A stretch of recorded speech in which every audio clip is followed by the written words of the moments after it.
दहशतवादाला मी दोन कॅटेगरीज मध्ये डिवाइड केलेलं आहे, एक ग्लोबल दहशतवाद आणि एक भारतातील दहशतवाद. बघा कसं आहे माहितीये का, ग्लोबल दहशतवाद आहे ना, त्यांना कायमच इस्लामिक राज्य बनवायचं होतं. पण त्याच वेळेला भारतातील जो दहशतवाद आहे ना, तो प्रामुख्याने भारताचे तुकडे कसे होतील आणि काश्मीर कसं स्वतंत्र होईल ह्यासाठी काम करत आलेला आहे. पण सध्या त्या व्याख्येमध्ये खूप जास्त इम्प्रोव्हायझेशन झालेलं आहे. ते कसं ते तुम्हाला सांगतो. बघ, प्रामुख्याने पहिलं तर भारतामध्ये दोन दहशतवादी संघटना खूप मोठ्या प्रमाणावर काम करतात, ते म्हणजे जैश ए मोहम्मद आणि दुसरा म्हणजे लष्कर ए तैयबा. 26/11चा हल्ला कोणी घडवून आणला तर तो लष्कर ए तैयबाने. त्याच वेळेला काश्मीरमध्ये प्रामुख्याने ज्या वेगवेगळ्या गोष्टी सुरू असतात त्या कोणाच्या अंतर्गत सुरू असतात, तर जैश ए मोहम्मदच्या अंतर्गत. पण सध्या एका तिसऱ्या संस्थेची एंट्री झालेली आहे, त्याबद्दल तुम्ही आधीचे व्हिडिओज पाहिला असेल तर तुम्हाला माहितीच आहे. ती म्हणजे कुठली तर अल-कायदा, आणि त्यांनी वेगळंच रूप घेतलेलं आहे, ते म्हणजे अल-कायदा इन इंडियन सबकॉन्टिनेंट. पूर्वी कसं होतं माहितीये का, अल-कायदाची सिंपल व्याख्या होती ती म्हणजे त्याला एक इस्लामिक राज्य बनवायचं होतं आणि एकंदरीत त्यांच्या ऍक्टिव्हिटीज होत्या ना, त्या पूर्वेकडे नाही तर पश्चिमेकडे केंद्रित होत्या. म्हणजे कुठे तर अमेरिका आणि एकंदरीत जे पश्चिमेतील वेगवेगळी प्रगत राष्ट्र आहेत ना, त्यांच्यावर फोकस होता.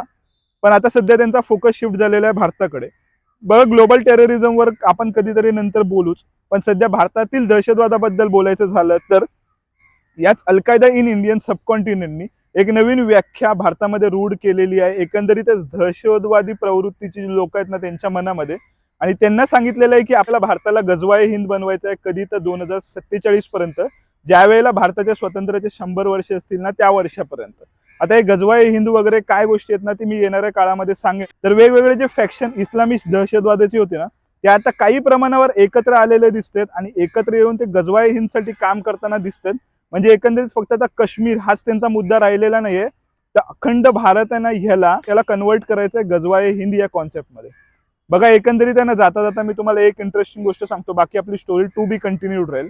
बघा, एका जंगलामध्ये ना लांडग्यांचं आणि सिंहाचं युद्ध झालं आणि त्यामध्ये जर सिंह विजयी झाला तर कोणालाही कौतुक वाटणार नाहीये. प्राण्यांसाठी ती गोष्ट खूप जास्त साहजिकच असेल.